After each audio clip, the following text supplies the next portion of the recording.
राधे राधे। आप सभी का बानी भक्ति चैनल पर बहुत बहुत स्वागत है। आज की वीडियो में हम गणेश चतुर्थी की 4 पौराणिक एवं प्रचलित कथाएं सुनेंगे। व्रत में इन कथाओं को सुनने से हमारे सारे संकट दूर हो जाते हैं और हमें अपार सुख की प्राप्ति होती है।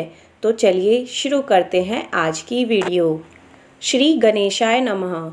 संकष्टी गणेश चतुर्थी व्रत करने से घर परिवार में आ रही विपदा दूर होती है। कई दिनों से रुके हुए मांगलिक कार्य संपन्न होते हैं तथा भगवान श्री गणेश असीम सुखों की प्राप्ति कराते हैं।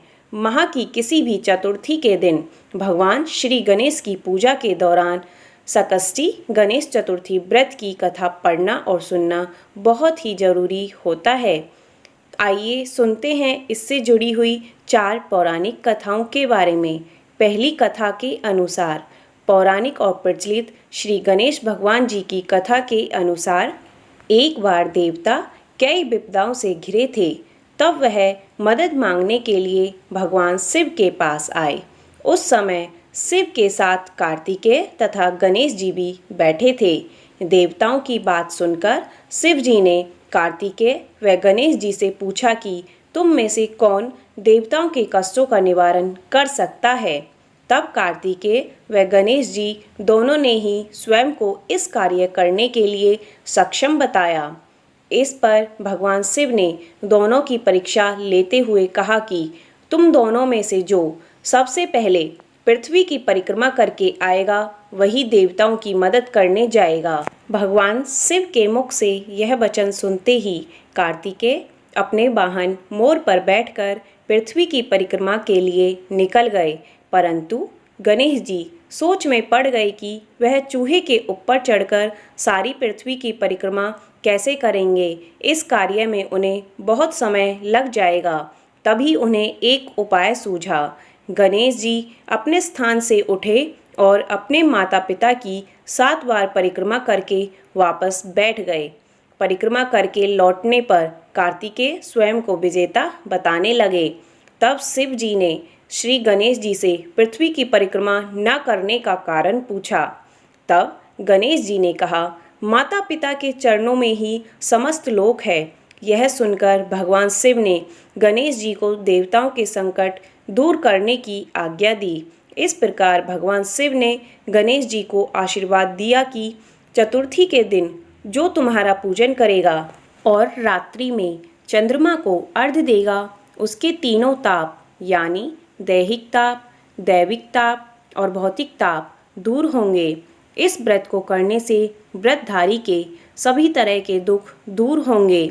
उसे जीवन के भौतिक सुखों की प्राप्ति होगी। चारों तरफ से मनुष्य की सुख समृद्धि बढ़ेगी। पुत्र पौत्र आदि धन ऐश्वर्य की कोई कमी नहीं रहेगी। गणेश चतुर्थी व्रत की दूसरी कथा। एक समय की बात है। राजा हरिश्चंद्र के राज्य में एक कुम्हार था। वह मिट्टी के बर्तन बनाता, लेकिन वे कच्चे रह जाते थे। एक पुजारी की सलाह पर उसने इस समस्या को दूर करने के लिए एक छोटे बालक को मिट्टी के बर्तनों के साथ आवा में डाल दिया। उस दिन संकष्टी चतुर्थी का दिन था। उस बच्चे की माँ अपने बेटे के लिए परेशान थी। उसने गणेश जी से बेटे की कुशलता की प्रार्थना की। दूसरे दिन जब कुम्हार ने सुबह उठकर देखा तो आवा में उसके बर्तन तो पक गए थे, लेकिन बच्चे का बाल भी बाका नहीं हुआ था। वह डर गया और राजा के दरबार में जाकर सारी घटना बताई। इसके बाद राजा ने उस बच्चे और उसकी माँ को बुलवाया तो माँ ने सभी तरह के विघ्न को दूर करने वाली संकष्टी चतुर्थी का वर्णन किया। इस घटना के बाद से महिलाएं संतान और परिवार के सौभाग्य के लिए सकट चौथ का व्रत करने लगीं। तीसरी कथा। एक समय की बात है कि विष्णु भगवान का विवाह लक्ष्मी जी के साथ निश्चित हो गया। विवाह की तैयारी होने लगी। सभी देवताओं को निमंत्रण भेजे गए, परंतु गणेश जी को निमंत्रण नहीं दिया। कारण जो भी रहा हो, अब भगवान विष्णु की बारात जाने का समय आ गया। सभी देवता अपनी पत्नियों के साथ विवाह समारोह में आ गए। उन सब ने देखा कि गणेश जी कहीं दिखाई नहीं दे रहे हैं। तब वे आपस में चर्चा करने लगे कि क्या गणेश जी को न्योता नहीं दिया है या स्वयं गणेश जी ही नहीं आए हैं। सभी को इस बात पर आश्चर्य होने लगा। तभी सबने विचार किया कि भगवान विष्णु से इसका कारण पूछा जाए। विष्णु भगवान से पूछने पर उन्होंने कहा कि हमने गणेश जी के पिता भोलेनाथ महादेव को न्योता भेजा है। यदि गणेश जी अपने पिता के साथ आना चाहते हैं तो आ जाते, अलग से न्योता देने की कोई आवश्यकता नहीं थी। दूसरी बात यह है कि उनको 1.25 मन मूंग, 1.25 मन चावल, 1.25 मन घी और 1.25 मन लड्डू का भोजन दिन भर में चाहिए।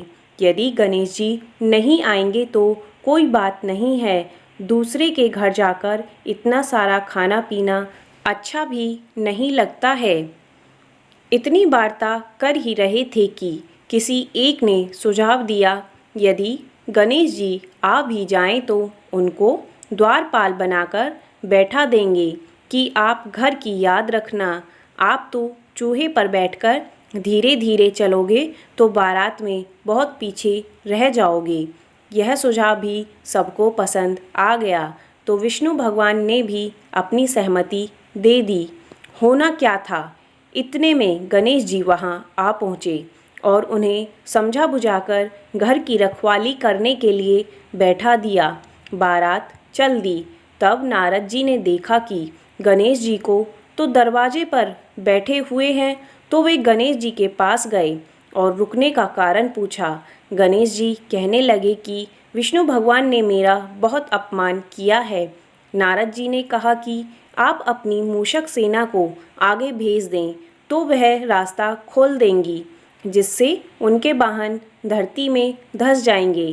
तब आपको सम्मानपूर्वक बुलाना पड़ेगा। अब तो गणेश जी ने अपनी मूषक सेना जल्दी से आगे भेज दी और सेना ने जमीन पोली कर दी। जब बारात वहां से निकली तो रथों के पहिए धरती में धंस गए। लाख कोशिश करें परंतु पहिए नहीं निकले। सभी ने अपने अपने उपाय किए परंतु पहिए तो नहीं निकले, बल्कि जगह जगह से टूट गए। किसी की समझ में नहीं आ रहा था कि अब क्या किया जाए। तब तो नारद जी ने कहा, आप लोगों ने गणेश जी का अपमान करके अच्छा नहीं किया। यदि उन्हें मनाकर लाया जाए तो आपका कार्य सिद्ध हो सकता है, यह संकट टल सकता है। शंकर भगवान ने अपने दूत नंदी को भेजा और वे गणेश जी को लेकर आए। गणेश जी का आदर सम्मान के साथ पूजन किया। तब कहीं रथ के पहिए निकले। अब रथ के पहिए निकल गए तो परंतु वे टूट फूट गए तो उन्हें सुधारे कौन। तब पास के खेत में खाती का काम कर रहा था, उसे बुलाया गया। खाती अपना कार्य करने से पहले श्री गणेशाय नमः कहकर गणेश जी की वंदना मन ही मन करने लगा। देखते ही देखते खाती ने सभी पहियों को ठीक कर दिया। तब खाती कहने लगा कि हे देवताओं, आपने सर्वप्रथम गणेश जी को नहीं मनाया होगा और न ही उनकी पूजन की होगी, इसलिए तो आपके साथ यह संकट आया है। हम तो मूर्ख अज्ञानी हैं, फिर भी पहले गणेश जी को पूजते हैं, उनका ध्यान करते हैं। आप लोग तो देवतागण हैं, फिर भी आप गणेश जी को कैसे भूल गए।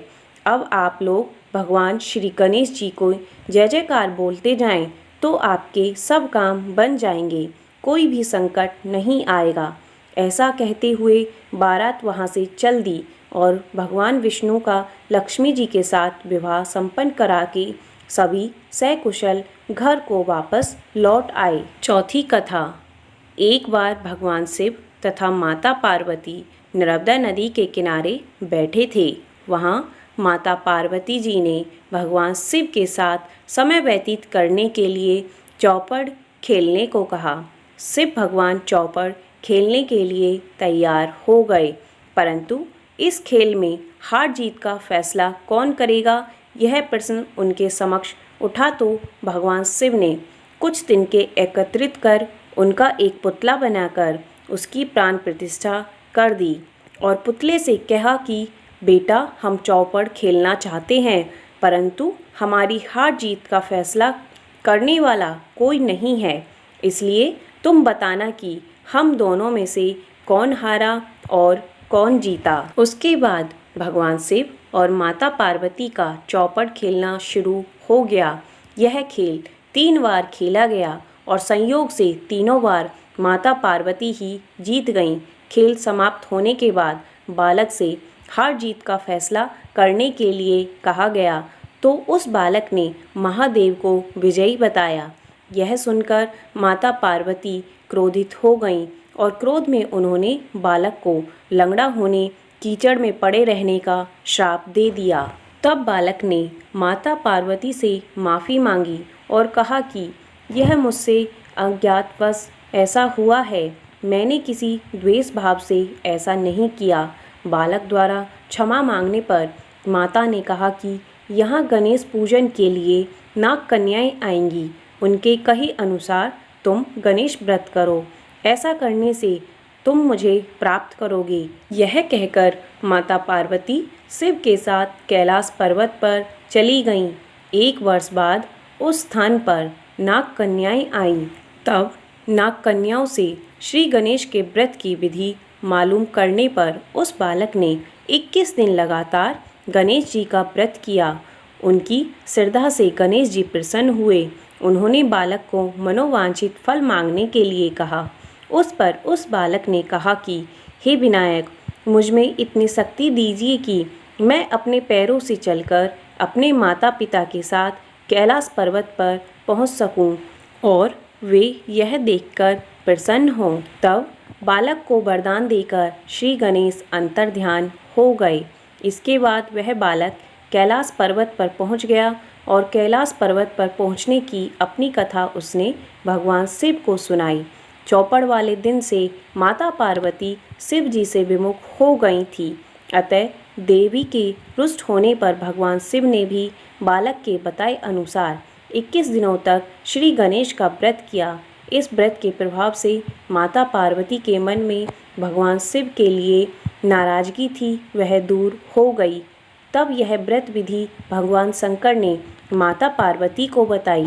यह सुनकर माता पार्वती के मन में भी अपने पुत्र कार्तिकेय से मिलने की इच्छा जागृत हुई। तब माता पार्वती ने भी 21 दिन तक श्री गणेश जी का व्रत किया तथा दूर्वा, फूल और लड्डुओं से गणेश जी का पूजन अर्चन किया। व्रत के 21वें दिन कार्तिकेय स्वयं माता पार्वती जी से आ मिले। उस दिन से श्री गणेश चतुर्थी का यह व्रत समस्त मनोकामनाओं की पूर्ति करने वाला है। व्रत माना जाता है कि इस व्रत को करने से मनुष्य के सारे कष्ट दूर होकर मनुष्य को समस्त सुख सुविधाओं की प्राप्ति होती है। बोलिए भगवान गणेश की जय। वीडियो देखने के लिए आप सभी का धन्यवाद। वीडियो अच्छी लगी हो तो लाइक करें, ज़्यादा से ज़्यादा शेयर करें और चैनल पर नए हैं तो चैनल को सब्सक्राइब करें। राधे राधे।